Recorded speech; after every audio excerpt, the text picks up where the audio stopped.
여러분, 처음 예수 믿고 나면 모두 다 어린아이로 태어나지요.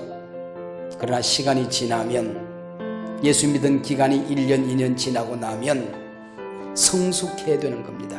자라야 되는 겁니다. 그래서 집사도 되고 권사도 되고 그렇게 해서 직분은 높아졌는데 성숙하지 못하면 구원받은 철부지가 되고 마는 겁니다. 구원받은 철부지로 살아간다는 것이죠. 교회는 천국이 아니에요. 병원과 같은 것입니다. 사람들이 부축에 조약 걷는 사람들, 아예 침대에 누워있는 사람들, 그러다가 낫기도 하고 성장도 하고 성숙도 해야 되는 겁니다. 변하게 하옵소서, 성숙하게 하옵소서.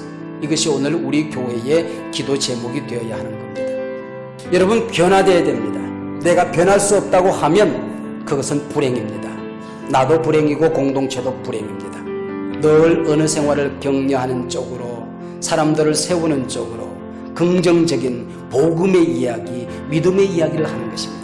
여러분, 어떤 일이 있더라도 교회 안에서는 앞으로 돈거래를 삼가셔야 됩니다. 교회 안에 가정생활을 성실하게 하는 것입니다. 부부간의 신뢰를 쌓아가고, 부모 자식 간의 존경과 사랑을 쌓아가고, 아버지의 비전이 자식에게 흘러들어가고, 교회의 참된 본질을 배워가면 그 공동체는, 모든 사람들은 소중함을 받게 될 것이고, 그 공동체는 주님의 심장소에는 교회를 만들어가게 될 것이다.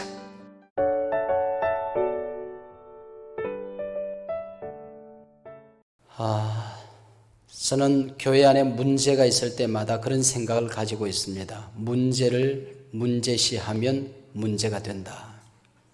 그러나 그 문제를 기도로 덮고 넘어가면 그 문제는 녹아진다. 근데 그 문제를 꼭 덜추어서 나다를 새듯이, 쓰레기통을 뒤지듯이 그것을 뒤져보고 싶은 호기심을 가진 사람들이 없지 않습니다. 그러나 그런 사람들에 의하여 문제가 해결되는 것을 저는 눈깔 생기고 본 적이 없습니다. 문제는 문제시하면 문제가 됩니다. 사도 바울도 이런 원리를 가지고 교회의 문제를 해결해 갔던 것 같습니다. 고린도 교회 안에 수많은 문제들이 있었지만은 쓰레기통을 끄집어내서 나다를 새는 것처럼 그렇게 문제를 해결한 것이 아니라 큰 원리를 제시합니다. 그 원리 안에서 깨달아 가게 될 때에 문제는 녹아지고, 문제는 사라지고, 문제는 소멸되는 것을 볼 수 있습니다. 문제 해결의 열쇠, 지난 2장까지 복음의 핵심인 십자가를 통해서 쭉 설명하고 있습니다. 십자가 아니고서 너희들이 구원받은 것 있느냐? 십자가를 통하지 않고 너희들이 가질 수 있는 삶의 원리나 능력이 있었느냐? 십자가처럼 내가 죽어지고 십자가의 낫을 나를 못 받고 나면 모든 문제가 해결되는 것을, 여러분 다른 거 다 기억하지 못한다 할지라도 지렁이도 밟으면 꿈틀거린다. 왜요? 덜 죽어서 그렇다. 완전히 죽으면 꿈틀거릴 게 없죠. 왜 교회 안에서 내가 살아서 꿈틀거리는가? 십자가에서 내가 완전히 못 박지 못해서 그랬다 하는 원리를 가지고 지난 2시간 동안 설명을 드렸습니다. 오늘 3장에 와서 사도 바울은 교회 안에 일어난 여러 가지 문제를 어떻게 해결하느냐, 교회론을 가르칩니다. 교회가 뭐냐, 이것을 가르치는 것입니다. 교회는 예수 그리스도의 몸인데 예수님께서 부활하시고 승천하신 다음에 이 땅에 당신의 몸을 남긴 겁니다. 예수님이 남긴 천국의 그림자, 그것이 교회입니다. 예수님 다시 오시면 이 지상의 교회는 사라지게 될 것입니다. 이 땅에는 교회는 영원한 교회인 천국으로 옮겨지게 되겠지요. 그래서 우리가 신앙생활을 승리하려고 하면은 교회의 영광을 알아야 된다는 겁니다. 교회가 얼마나 중요한 공동체인가, 이 교회가 인간의 집단이 아니라 그 속에 성령이 임재하며 예수님이 얼마나 소중히 여겼는가, 이 교회를 어떻게 섬겼으며 교회를 위해서 내가 무슨 일을 했는가, 우리 한소망 교회가 오늘 이곳까지 또 아니면 내일 그곳까지 갈 때까지 나는 무엇을 했는가, 그것이 하나님 앞에 섰을 때에 심판의 바로메타가 되는, 내 인생의 목적이 여기 있는 그 교회의 영광을 알 때에 우리가 교회를 함부로 다룰 수가 없다 하는 교회론이라는 원리를 가지고 사도 바울이 문제를 해결해 가는 것을 볼 수 있습니다. 첫 번째 고린도 교회가 가지고 있는 문제는 분쟁의 문제였습니다. 우리가 초대교회로 돌아가자 그러지만은 초대교회도 오늘 우리가 가지고 있었던 한국교회가 안고 있었던 문제와 똑같은 문제들이 초대교회도 존재했다는 것을 우리에게 가르쳐 줍니다. 그 분쟁의 원인이 무엇인가? 내가 어떤 지도자에 속할 것인가 하는 문제였습니다. 그리고 그 지도자 간에 구별이 있다고 하는 것, 역할의 차이점을 알지 못해서 나는 이 교회를 세운 아무개 지도자가 좋다. 그래도 성경 잘 가르치고 설교 잘하는 아무개 목사가 나는 좋다. 이러면서 자기 편가람을 하고 있었던 것이지요. 또 그 밑바닥에 들여다보면 하나님의 지혜, 복음의 원리는 중요하게 생각하지 않고 인간의 지혜를 높이는, 세상에서 어떤 배경을 가지고 있는가, 어떤 위치에 있는가, 뭐 이런 나하고 동향인가, 이런 것들 때문에 교회 안에 분란이 일어나고 있는 모습을 보았습니다. 문제를 해결하는 사도 바울, 교회의 진정한 모습을 가르쳐 줌으로써 교회 안에 있었던 자질구레한 문제들을 녹여가고 있는 지혜를 보여줍니다. 가끔 제가 목회자들이 모인 자리에서 강의를 할 때가 있습니다. 그들의 질문이 그거예요. 요즘 한국 교회가 어려움을 겪으니까 어떻게 하면 우리 교회가 성장할 수 있습니까? 결론은 그거예요. 교회가 교회되면 됩니다. 교회가 되면 교회는 성장하게끔 되어 있습니다. 당신이 그렇게 몸부림하는 이유가 무엇입니까? 라고 누가 묻는다고 하면 교회가 교회되게 하기 위해서 저는 하나님 앞에 설 때까지 몸부림을 할 겁니다. 그게 대답이지요. 교회가 되면 우리 모두는 행복할 수 있는 거지요. 그러면 교회는 뭔가 그랬을 때에 여러 가지 교회에 대한 그림이 있어요. 교회에 대한 이미지가 있어요. 구약 성경에 나타나는 교회의 이미지 가운데 하나는 노아의 방주입니다. 얼마만큼 착한 일을 많이 했느냐, 공부를 많이 했느냐, 존경받는 인물이냐, 공로를 많이 쌓았느냐, 여기에 따라서 달라지는 것이 아니라 방주에 탔느냐 못 탔느냐, 이걸 가지고 구원이냐 멸망이냐 하는 것이 갈라집니다. 마찬가지로 교회라고 하는 것은 방주라고 했을 때에 이 교회 공동체 안에 들어왔다는 게 얼마나 중요한지 모릅니다. 이 교회 안에 몸을 담았다고 하는 것이 얼마나 중요한지 모릅니다.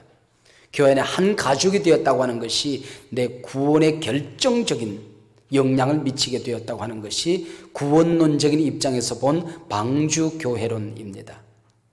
선교로적인 차원에서 본다고 한다면 태스크포스, 기동타격대처럼 교회는 장막이라고 출애굽기에서는 설명하고 있습니다.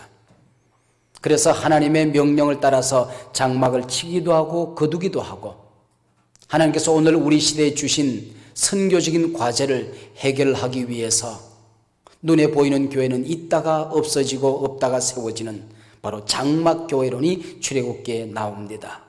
그리고 가장 교회에 대한 중요한 그림은 그리스도의 몸이지요. 그리스도의 몸. 이 교회가 얼마나 영광스러운 공동체인가, 이 교회가 얼마나 멋진 공동체인가.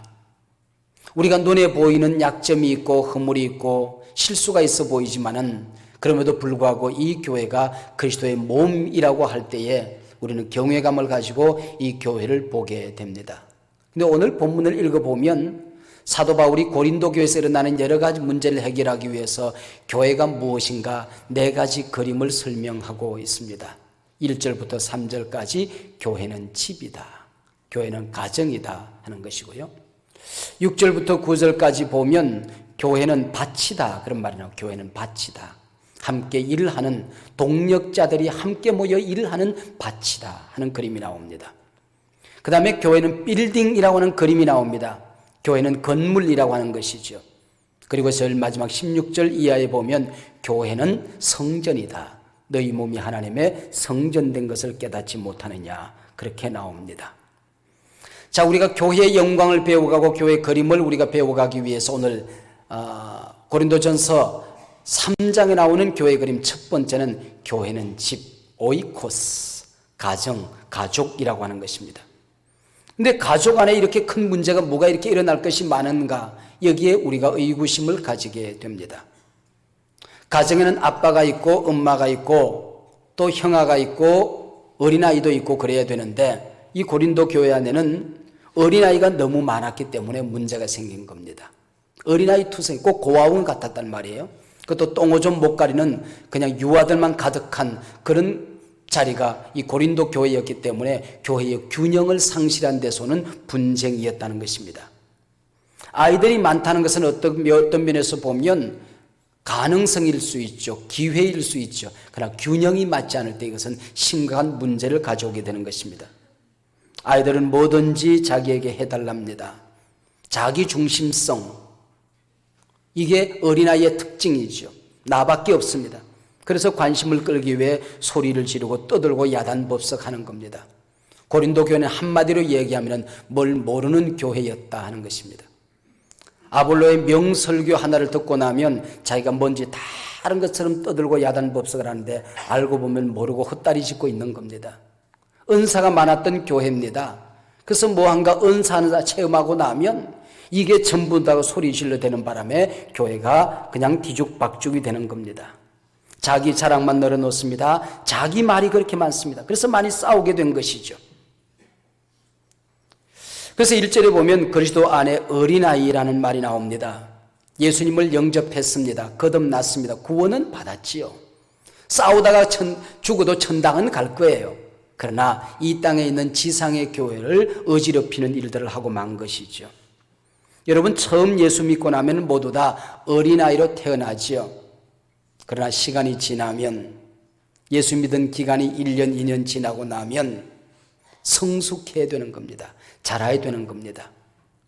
몸은 덩치는 자랐는데 신앙의 연조는 나아졌는데, 그래서 집사도 되고 권사도 되고 그렇게 해서 직분은 높아졌는데 성숙하지 못하면 바로 오늘 본문에서 말하는 그리스도 안의 어린아이, 구원받은 철부지. 이 그리스도 안의 어린아이란 말이 무슨 얘기입니까? 구원받은 철부지가 되고 마는 겁니다. 구원받은 철부지로 살아간다는 것이죠. 심리학에서는 이걸 두고 뭐라고 그럽니까? 바로 성인아이라는 것입니다. 성인아이. 로마서 8장의 말을 빌리면은 육체에 속한 사람이라는 거죠. 육체에 속한 사람, 육신의 방법대로 살면 죽는다. 내 취향대로, 내 취미대로, 내 생각대로, 각자 자기 소근에 오른 대로, 내 마음 끌리는 대로, 육체적인 욕망대로, 그냥 기분 내키는 대로 말하고 판단하고 결정하면 육신에 속한 그리스도인이 되는 거죠.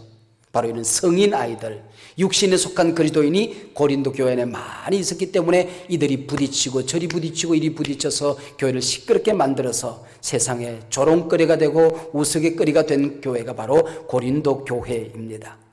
성령을 따라서 행하면 우리가 산다 하는 것이 로마서 8장의 교훈이지요. 내가 장성한 사람이 되어서는 어린아이의 일을 버렸노라.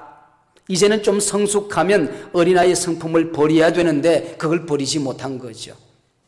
여러분, 그러면 교회가 싸움이 없는 곳이 있는가? 그런 곳은 없어요. 교회는 천국이 아니에요. 병원과 같은 곳입니다. 거기는 아픈 사람들이 많이 있습니다. 휠체어를 탄 사람들, 사람들이 부축해줘야 걷는 사람들, 아예 침대에 누워있는 사람들. 교회는 병원이지요. 그러나 태어나서 죽을 때까지 병원에 살다 가면 잘못 산 거죠. 그러다가 낫기도 하고 성장도 하고 성숙도 해야 되는 겁니다. 교회는 공사 중이지요. 그러나 그 공사가 늘 어지럽게만 있어서는 아니 되는 것입니다. 어떤 데는 기둥도 세우고 어떤 데는 비도 맞지 않도록 천장 뚜껑도 닫고 건축되어 가는 과정 속에 있는 것이죠. 집안에 가면은 손자 한 녀석 정도는 똥을 좀 퍽퍽 싸는 아이가 있어도 괜찮아요. 근데 그 집에 어른들까지, 엄마 아빠까지 안방에서 바깥방에서 똥 퍽 싸질머지고 앉아있으면 곤란하지요. 그렇잖아요? 똥 싸는 아이가 있으면 치우는 엄마도 있어야 집안이 되는 겁니다. 근데 고린도 교회는 안방에도 똥 싸고 퍼질러 앉아있는 사람, 바깥방에도 사랑방에도 똥 싸고 퍼질려고 앉아있는 사람, 그래서 오래 믿은 사람들도 전부 다 어린아이가 되는 거예요. 성숙되지 못한, 전부 다 자기 얘기가 많았던 그 공동체가 바로 고린도 교회였다고 하는 것입니다. 교회가 지나다 보면 성숙된 사람들이 많아져야 좋은 교회가 되는 겁니다. 무겁게 책임을 지는 성도도 있어줘야 되는 거죠. 어린아이가 있다고 하는 것은 가능성이죠. 그들이 성장하고 그들이 변화될 가능성이 있다고 하는 차원에서는 기회일는지 모르지만은 시간이 지나고 세월이 흘렀는데도 모든 성도들이 어린아이로 남아있다. 이것이 고린도 교회의 모습입니다. 그래서 변하게 하옵소서, 성숙하게 하옵소서. 이것이 오늘 우리 교회의 기도 제목이 되어야 하는 겁니다. 어떤 목사님은 그런 이야기를 하는 걸 들었어요. 그 교회 다니면서 신앙생활을 하면서 5년이 지나도 변화되지 못했다고 하면 그 사람에게 문제가 있든지 아니면 교회가 문제가 있든지 둘 중에 하나다. 네가 변화되려고 애를 쓰고 교회 모든 프로그램에 참여해서 몸부림을 했는데도 변화되지 않았다. 그러면 떠나라. 그 교회는 너하고 맞지 않는 교회다. 그렇게 외치는 목사님도 있더라고요. 저는 그렇게는 얘기하기 힘들죠. 아무도 없는 데서 기도는 그렇게 합니다. 변하게 하옵소서. 변할 줄 모르면 떠나게 하옵소서. 그러나 공개적으로는 안 하지요. 여러분, 변화되어야 됩니다. 내가 변할 수 없다고 하면 그것은 불행입니다. 나도 불행이고 공동체도 불행입니다. 그것은 장애물이 될 수 있는 가능성이 얼마든지 있기 때문에 그런 것입니다. 아버지의 마음과 반대되는 마음이 어떤 마음일까요? 어린아이 마음이죠. 어린아이 마음. 이게 신앙생활한 지가 10년이 됐는데도 여전히 어린아이 마음을 가지고 있어야 된다고 하면 그 고린도 교회가 오늘 우리 교회일 수밖에 없다고 하는 것입니다. 어떻게 우리가 잘할 수 있을 것인가? 잘하기 위해서 우리는 성공의 사다리라고 하는 것을 준비하고 있는 겁니다. 재완성되지 못했지만 한국교회가 너무나도 오랫동안 왜 이렇게 어린아이로 남아있어야 될 것인가? 거기에 대한 고민 때문에 성공의 사다리라는 것을 만들어 보는 겁니다.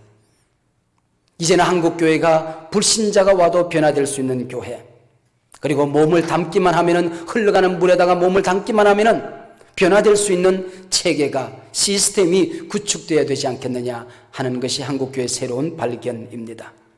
자, 교회는 집입니다. 집에는 엄마도 있고 아빠도 있고 흥아도 있고 동생도 있고 똥오줌 싸는 어린아이도 있습니다. 이 균형을 통하여 교회가 성장해 가는 것이고 교회가 교회됨을 발견하는 것인데 모든 사람들이 어린아이예요. 목사도 자기를 알아달라고 그러고 집사도 자기를 알아달라고 그러고 초신자들도 나만 바라봐 달라고 그러고 이것이 바로 고린도 교회가 가지고 있는 문제였다 하는 것입니다. 두 번째는 교회는 밭입니다. 밭. 함께 일하는 밭입니다. 밭에서 함께 일하는 사람들의 모임, 그것이 바로 교회라고 하는 것입니다. 함께 일을 하기 위해서 일을 하는 장, 일을 하는 도구, 일을 하는 방법을 하나님이 주신 것이 은사입니다. 은사. 근데 이 은사를 가지고 교회의 유익을 위해서, 하나님의 영광을 위해서 사용해야 되는데, 이웃을 격려하고 이웃에게 기쁨이 되기 위해서 써야 되는데 오롯이 이것을 자기를 자랑하는 데 썼기 때문에 고린도 교회는 문제가 생기기 시작한 겁니다. 여기 특별히 일을 하는 동력자 두 사람을 설명하는데 사도 바울이 뭐라고 얘기합니까? 나는 심었고 아볼로는 물을 주었다. 그러나 심은 사람이나 물을 준 사람이 중요한 것이 아니라 자라게 하시는 이는 하나님이시다. 그렇게 설명하고 있어요. 교회도 보면 어떤 사람들은 사도 바울적인 사명이 있는 교회가 있고 아볼로적인 사명이 있는 교회들이 있어요. 부지런히 심는 교회가 있고 부지런히 자라게 하는 교회가 있습니다. 물을 주는 교회가 있어요. 그러나 이 모든 교회의 밑바닥에는 자라게 하시는 분은 하나님이시라는 이 원리를 잃어버렸기 때문에 내가 심었는데 무슨 얘기냐, 내 거지 그러고 네가 심어놓고 한 게 뭐 있냐, 내가 물 주었다, 이러기 때문에 문제가 생기게 된다고 하는 것이죠. 그래서 하나님께서 자라게 하셨다, 중요한 분을 설명하고 있는 것이죠. 그래서 함께 일하는 원리, 바로 동력의 원리를 설명하고 있는 것입니다. 너는 너대로 소중한 위치에 있고 너는 너대로 소중한 예축에 있고 나는 나대로 중요한 일을 했다고 하는 높은 자존감, 그리고 다른 사람들에 대한 인정, 이것이 교회를 행복하게 하는 것입니다. 내가 더 중요한 일을 했다, 여기에 문제가 되는 거예요. 바로 동력의 원리를 설명합니다. 동력의 원리의 첫 번째는 성실성을 설명한 성실성. 각각 자기 일하는 대로 자기의 상을 받으리라. 성실성의 의심을 받는 사람은 큰 일을 할 수가 없습니다. 특별히 우리 목회를 하는 사람들도 마찬가지예요. 교인들도 마찬가지지만은 이 목사의 세계에서도 성실성의 의심을 받는 사람은 큰 일을 할 수가 없어요. 저 사람에게는 마음대로 놀으라고 시간을 맡겨놔도 시간에 성실한 사람이야. 하나님 앞에서 시간을 맡겨놓을 수 있는 사람이야. 저 사람에게는 돈을 아무리 맡겨놔도 하나님의 돈의 1원도 하나님 앞에서 빈틈이 없는 사람이야. 돈을 맡겨놓을 수 있는 사람. 그런 사람이 큰일을 해내는 겁니다. 저 사람은 사람을 맡겨놓을 수 있어. 저 사람 옆에 사람을 맡겨놓으면 주변의 사람들이 긍정적으로 변화되어지고, 사람을 맡겨놓으면 사람을 세우고 사람에게 용기를 주는 사람이야. 이 정도 되면 이런 사람은 큰일 할 수 있는 사람이죠. 성실성을 얘기하는 것입니다.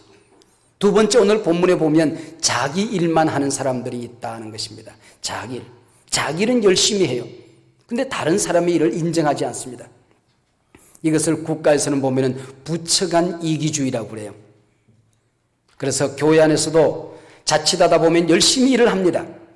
그런데 부처가 아니라 부서간 이기주의가 있을 수 있다고 하는 것이죠. 나만 중요하고 다른 사람들이 일하는 것은 하잘것없어 보이고, 그래서 내가 일하는 이 자리에 동참해 주지 않으면 비판하고, 왜 저 양반은 저것만 해야 돼? 왜 이걸 안 해? 이렇게 되면 이 부서 간에 이기주의가 생겨서 나만 일하는 고린도 교회의 어린아이 모습이 드러나게 된다고 하는 것이죠. 그래서 어떻게 해야 됩니까? 각각 자기 일을 돌아볼 뿐더러 또한 각각 다른 사람들의 일을 돌아보아 나의 기쁨을 충만하게 하라는 빌립보서 2장 4절의 말씀처럼 다른 사람을 돌아볼 줄 알아야 된다 하는 것입니다. 각각 자기 일을 돌아볼 뿐만 아니라 다른 사람들의 일을 도와주고 다른 사람을 배려할 줄 알아야 된다는 것이죠. 요즘에 여러 사람들이 우리 교회에 은사들이 나타나고 하니까 저한테 이런 질문을 하시는 분들이 많이 있어요. 하나님께 제가 분명히 이렇게 기도를 하다 보면 분명한 것이 길이 보이고 그 사람들을 하나님께서 축복하는 이런 모습들이 그냥 기도 중에 영상이 떠오르기도 하는데 이런 것을 어떻게 해석하면 좋습니까? 그렇게 묻는 분들이 있어요. 하나님께서 한국교회에 예언의 은사의 문을 열어오고 계신다 하는 생각이 들어요.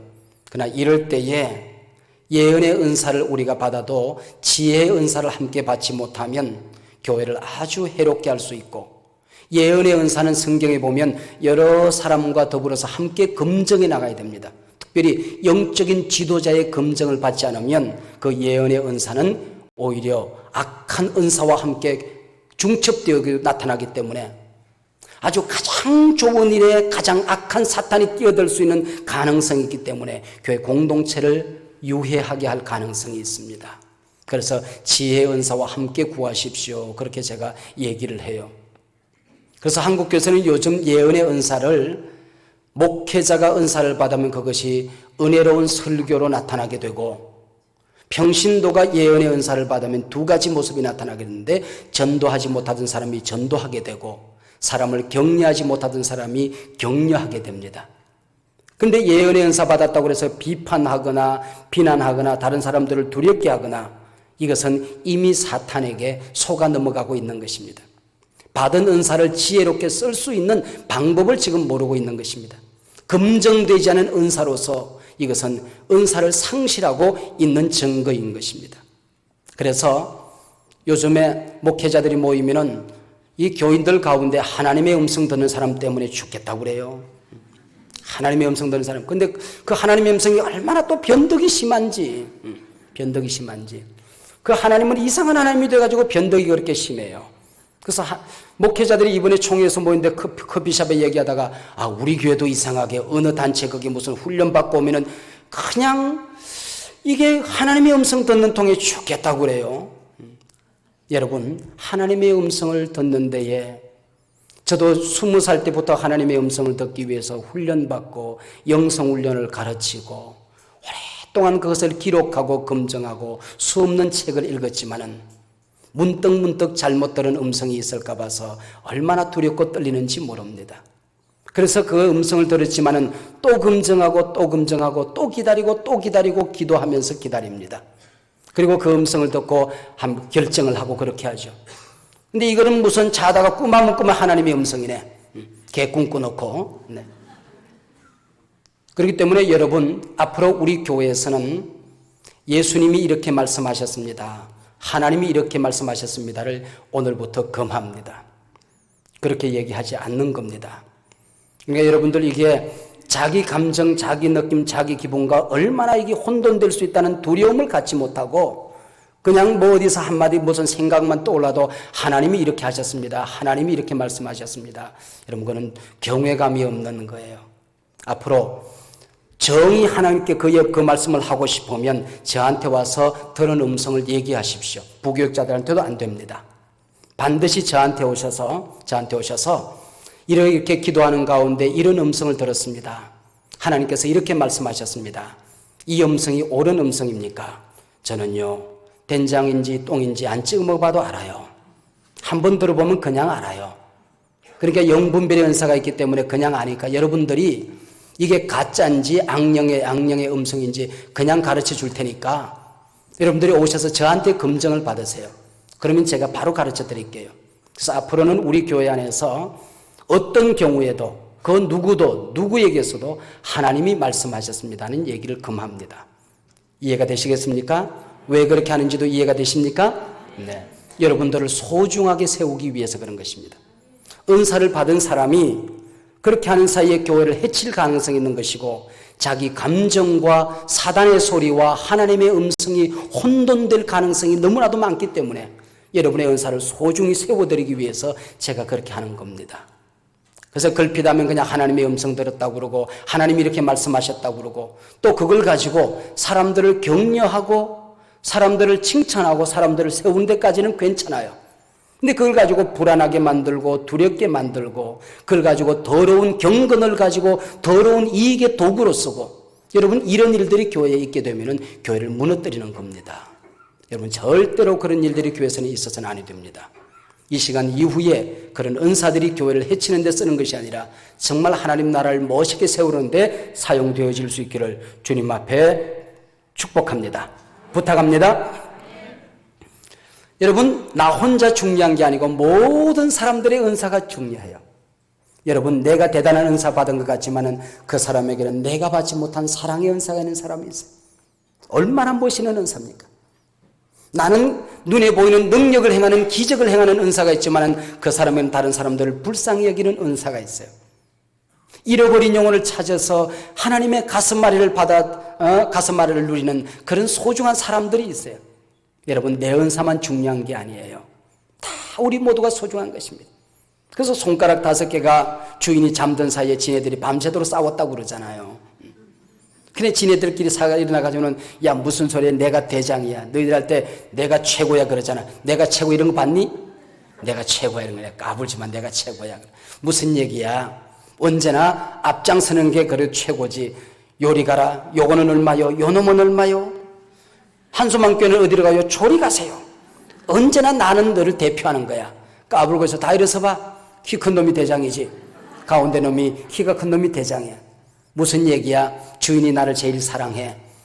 그래도 반전은 여기 있잖아. 여기는 약속이 있어. 나는 약속의 아들이야. 이삭의 후예지. 근데 이거는 뭐 내가 최고야 그런 것도 아니고 요리 가세요도 안 하는 거고 키도 제일 작고 여기 뭐 약속이 있는 것도 아니고 이걸 어떡할 그랬더니 얘가 쑥 들어가면서 그래 니네들 나 없으면 다 병신이다 그러더래요. 이 5손가락이 함께 모여있을 때 제 역할 하는 거지 이게 저 혼자 잘나서 뭐 하겠어요. 그렇잖아요. 여러분 여기서 있는 가운데에 우리 찬양대들이 찬양을 합니다. 함께 어우러질 때 아름다운 거예요. 혼자서 멋있게 노래해서 뭐 그냥 리더의 보조를 하면 되는 거예요. 우리 대정이가 찬양할 때 옆에 있는 사람이 착 보조를 해야지 내가 대정이만 못할 게 뭐 있어. 그리고 꽥꽥거리고 소리 질러 봤댔자 정육점에서나 오지 그건 아무도 그건 좋아 보이지 않는 겁니다. 함께 어우러질 때에 거기서 자, 그 다음에 3번째 교회의 그림은 빌딩, 건물과 같다고 하는 것이죠. 여기는 터가 중요합니다. 터가 중요해요. 여기 이 건물이 세워지는 재료가 나와요. 성경을 잘 읽어보면 6가지 재료가 나옵니다.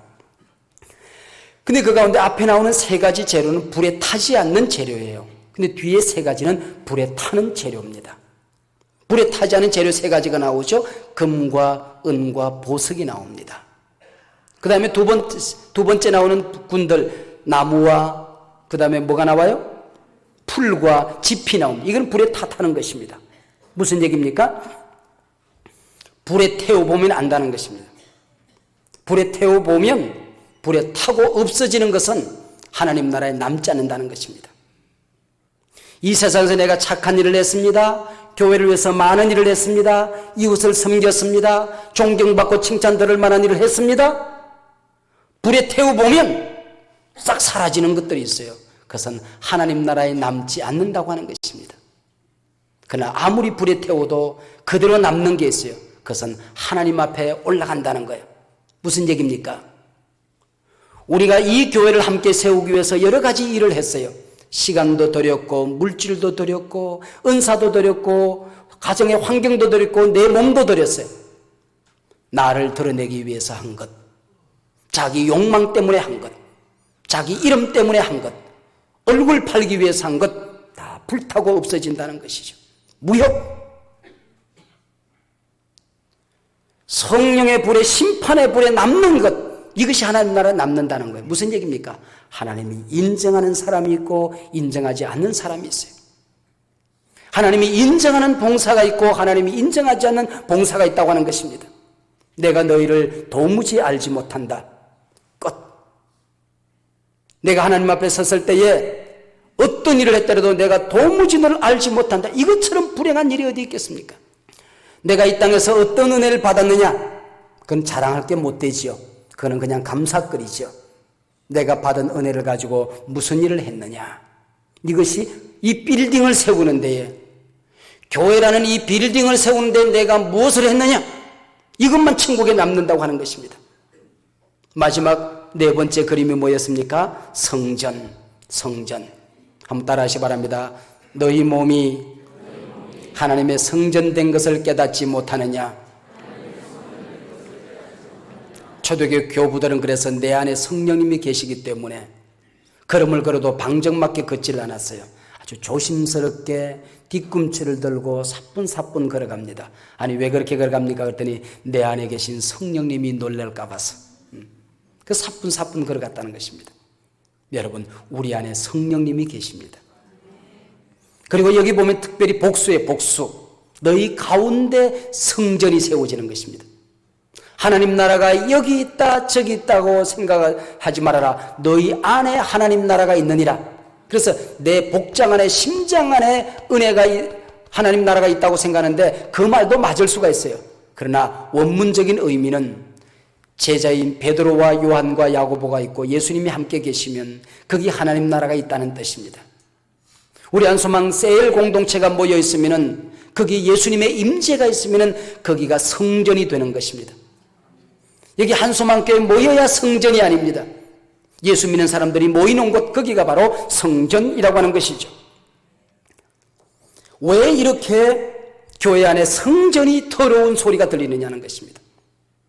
왜 이렇게 성전, 거룩한 성전이 시끄러운 소리가 들리냐 그 얘기입니다. 그것은 부도덕한 사람들 때문에, 양식 없는 사람들 때문에 그렇다 하는 것이죠. 그래서 교회에서 일반적으로 우리가 어떻게 하면 거룩하게 될 것인가? 이 성전을 더럽히면 내가 너희를 멸하리라 그랬거든요.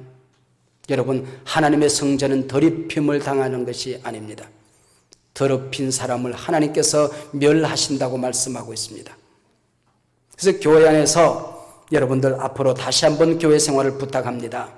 가장 중요한 것은 언어 생활이에요. 언어 생활. 늘 언어 생활을 격려하는 쪽으로, 사람들을 세우는 쪽으로 긍정적인 복음의 이야기, 믿음의 이야기를 하는 것입니다. 한번 따라하세요. 복음의 이야기, 믿음의 이야기, 격려하는 말, 칭찬하는 말, 긍정하는 말. 이 부정하는 말과 여러분 이게 음란한 말들과 남을 비판하는 말들과 험담하는 말들과 수근수근하는 말들과 이것 때문에 교회가 어지럽혀지는 겁니다. 그리고 돈거래. 이 거룩한 공동체를 이 세속적인 공동체와 구별해야 됩니다. 여러분, 교회 안에서 돈거래를 다시 한번 부탁합니다. 돈거래를 엄격히 금하셔야 됩니다. 여러분, 살다 보면 정말 긴박할 때가 있어요. 정말 긴박할 때가 있어요. 그러나 하나님 앞에 기도하고 뛰어나가서 붕어빵 장사를 하는 거예요. 붕어빵 장사를 하는 겁니다.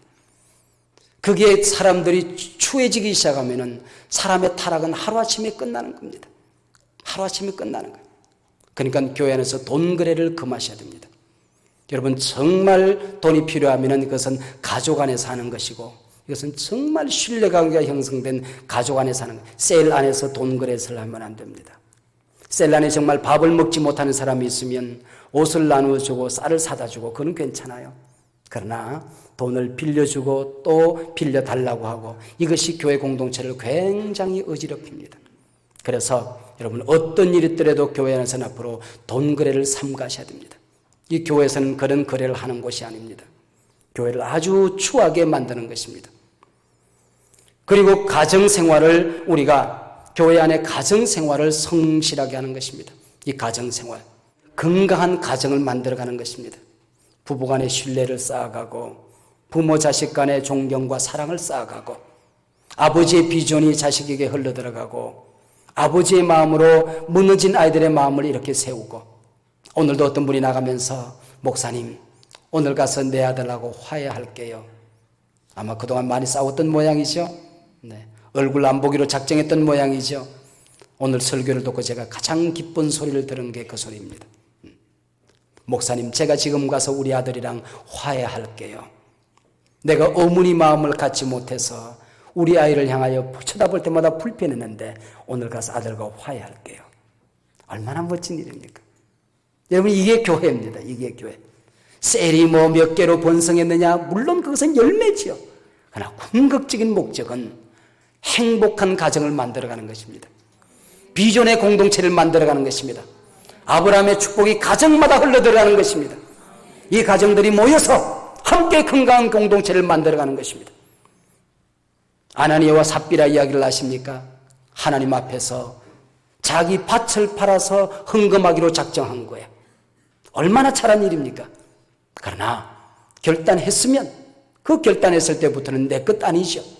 깨끗이 바쳤으면 될 터인데 그걸 가지고 뒤로 바쳐놓고, 그러면은 사도에게 가서 밭을 팔았는데 이만큼 저만큼 해서 내가 얼마가 필요합니다. 이것은 저를 위해서 남겨두고 이건 하나님 앞에 이러면 될 텐데, 하나님을 속이는 겁니다. 다 가져왔습니다. 그 자리에서 죽는 거죠. 초대교회의 거룩함을 지키기 위하여 하나님께서는 그 목숨 하나를 거두어 가는 것입니다. 여러분, 하나님을 속이려고 하지 마세요. 하나님은 여러분의 속임을 받을 만큼 어리석은 분이 아니라고 하는 것입니다. 하나님을 시험하지 마세요. 하나님은 시험당할 분이 아니라고 하는 것입니다. 교회를 더럽히면 내가 너희를 멸하리라 하고 얘기하고 있어요. 토요일날 어느 한 가족하고 함께 식사를 하면서 행복한 시간을 가졌어요. 이런 얘기를 하는데, 모태 신앙 생활을 하시던 분인데 우리 교회 와서 이제 11조를 결단했다는 거예요. 그래서 어떻게 11조를 결단하게 됐습니까? 그랬더니 어머니 뱃속에서부터 신앙생활을 했는데 이것도 못해 저것도 못해 11조도 못해, 그래서 이제 모태 신앙으로 살다가 목사님이 종자 이야기를 하는데 정신이 번쩍 들더랍니다. 종자는 내가 먹는 게 아니다 그러더래요. 내가 언제 그런 얘기를 했는지 모르겠어요. 내가. 그러면서 한마디 더 하시더래요. 종자는 없으면은 사다가도 뿌려야 된다 그러더래요. 사다가도 뿌려야 된다. 11조는 내가 먹고 내 자식이 먹고 하나님 나라가 먹고 살아야 될 종자라고, 종자. 이 종자를 내가 먹고 내가 복받기를 원한다고 한다면 자식이 먹어야 될 양식을 내가 다 먹어버리는 것이고, 주님의 몸된 교회가 성장하고 발전해야 되는데 주님의 몸된 교회가 먹어야 될 양식, 하나님이 먹어야 될 양식을 내가 도둑질해서 먹어서 뭐 하겠냐는 거죠. 그 생각하니까 정신이 번쩍 들어서 11조를 한다는 이야기를, 그래서 내가 종자 이야기를 자주 해야 되겠구나 그래서 종자들이 개량되겠구나. 제가 그 생각을 한 거예요. 네. 하나님 앞에 섰을 때에 우리가 남는 것이 있어야 돼. 남는 것이 있어야 돼. 그렇지 않겠습니까? 오늘 저는 마지막으로 집 짓는 한 사람을 소개하려고 합니다. 바로 미국의 전 대통령 지미 카터. 전 세계인이 물러난 다음에 한결같이 존경하는 인물이 지미 카터입니다. 지미 카터. 물러난 다음에 더 존경받는 사람. 대통령에 떨어진 다음에 온 존경을 받는 사람. 국제적인 분쟁이 있는 곳마다 이 사람이 가면 분쟁이 화해가 됩니다. 왜? 전 세계의 사람들이 지미 카터를 믿을 수 있는 사람이라고 생각한 거죠. 그가 해군사관학교를 졸업하기 위해서 이런저런 면담을 하는 가운데에 당시에 해군 제독이었던 리코버와 함께 면담하는 장면이 나옵니다. 성적은 어땠는가? 아주 탁월한 성적으로 해군사관학교를 졸업하고 있었습니다.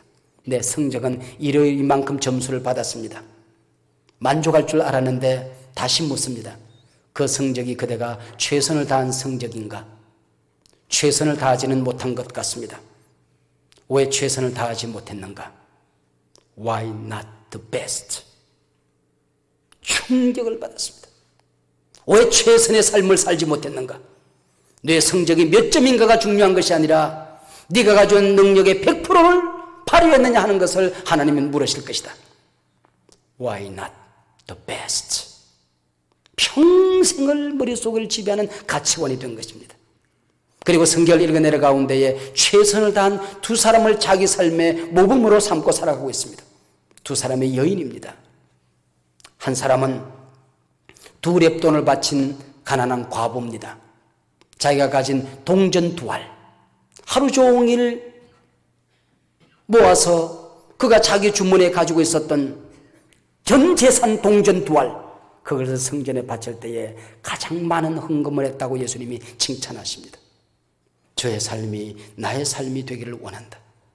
하나님 앞에 섰을 때에 마지막 내 동전을 주님 앞에 드리고 나는 하나님 앞에 서겠다.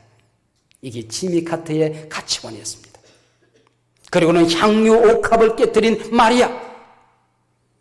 하나님을 위하여, 인류를 위하여, 내가 섬겨야 될 사람을 위하여, 내 비전을 위하여, 내가 소중히 여기는 가치를 위하여 언제든지 향유 옥합을 깨뜨리겠다. 이것이 지미 카터의 가치관이 되는 것입니다. 하나님 앞에 섰을 때에 향유 옥합 두었다가 뭐 하려고 쌓아두었노? 나는 그 얘기 듣지 않겠다는 것이죠. 이것이 집 짓는 사람, 바로 지미 카터를 만들어내게 된 것이죠.